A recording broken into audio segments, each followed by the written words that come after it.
Bismillahirrahmanirrahim. Assalamualaikum warahmatullahi wabarakatuh. Halo teman-teman semua, balik lagi sama aku Rania Zahrazeti dalam podcast menarik seputar ekonomi mengenai bincang makis, bincang makro Islamik selama beberapa menit ke depan. Kali ini tentunya kita bakal ngebahas tentang masalah problematik terkait makroekonomi di berbagai negara-negara muslim yang termasuk ke dalam Organisasi Kerjasama Islam atau yang biasa kita dengar dengan singkatan OKI nih teman-teman.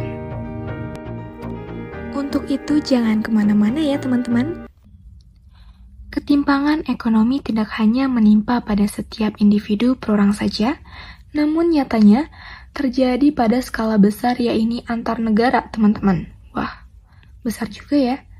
Menurut World Bank atau Bank Dunia pada tahun 2019, sebanyak 150 negara hanya berkontribusi sebesar 15% saja, dan sisanya sebesar 85% ini dikuasai oleh 20 negara yang tergabung dalam G20 atau G20, seperti Amerika Serikat, Afrika Selatan, Argentina, dan lainnya. Menurut Capra pada tahun 1993, semua negara muslim itu adalah negara yang berkembang, karena di dalamnya terdapat banyak masalah ekonomi yang terjadi nih teman-teman. Kira-kira masalah ekonomi apa aja sih yang sering terjadi di negara muslim ini? Tentunya akan kita bahas pada podcast kali ini.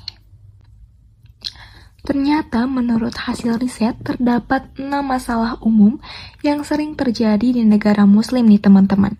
Yaitu yang pertama adanya ketidakseimbangan ekonomi makro yang diketahui depresiasi nilai tukar mata uang yang berkelanjutan. Yang kedua adanya defisit neraca pembayaran yang besar. Yang ketiga jumlah pengangguran dan inflasi yang tinggi pada suatu negara. Yang keempat adanya depresiasi nilai mata uang. Yang kelima, jumlah utang negara yang cukup besar. Dan yang terakhir, terdapat kesenjangan pendapatan sosial yang menjadi penyebab utama dalam ketidakstabilan sosial dan politik suatu negara.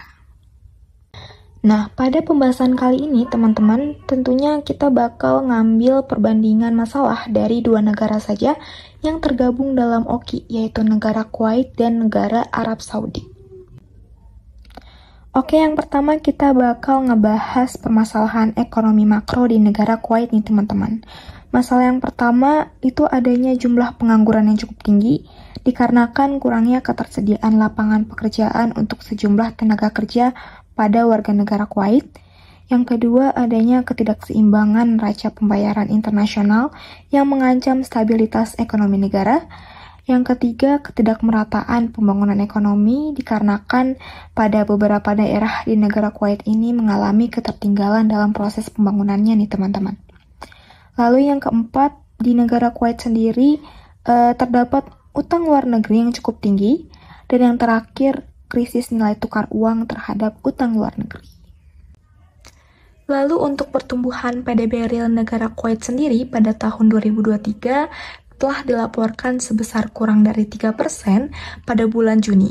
Rekor ini tuh naik dibandingkan sebelumnya teman-teman, yang mana pada sebelumnya di bulan Maret itu kurang dari 3,5%. Oke, kalau tadi kan di negara Kuwait terdapat sekitar 5 permasalahan ekonomi makro di dalamnya, sekarang kita lanjut nih teman-teman untuk ngebahas di negara Arab Saudi yang memiliki sekitar 4 permasalahan ekonomi makro di dalamnya. Masalah yang pertama terdapat ketergantungan pada minyak. Negara Arab Saudi tentunya sudah dikenal sebagai produsen minyak terbesar di dunia, namun nyatanya penurunan harga minyak dunia telah menghantam pendapatan pemerintah. Pada tahun 2020, harga minyak anjlok hampir 50% dibandingkan dengan tahun sebelumnya, bahkan mengurangi pendapatan negara hingga 22%.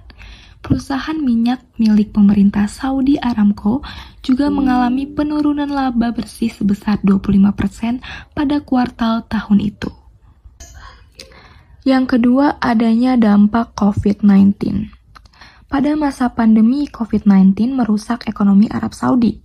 Negara ini sangat bergantung pada jutaan pekerja migran dengan keahlian rendah dari negara Asia lainnya. Banyak dari mereka tinggal di lingkungan padat penduduk yang tidak bersih. Selain itu, Arab Saudi juga mencabut tunjangan hidup bagi pegawai negeri dan menaikkan pajak pertambahan nilai atau PPN sebesar 3 kali lipat. Semua ini tuh berdampak pada daya beli dan konsumsi masyarakat tentunya. Yang ketiga, adanya krisis hubungan internasional.